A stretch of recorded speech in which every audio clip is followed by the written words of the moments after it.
สามบอกไปสามครับ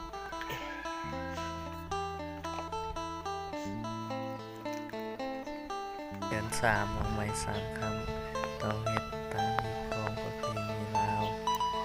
หมดเดือนสามทุกๆปีต้องได้เอาน้ำมนต์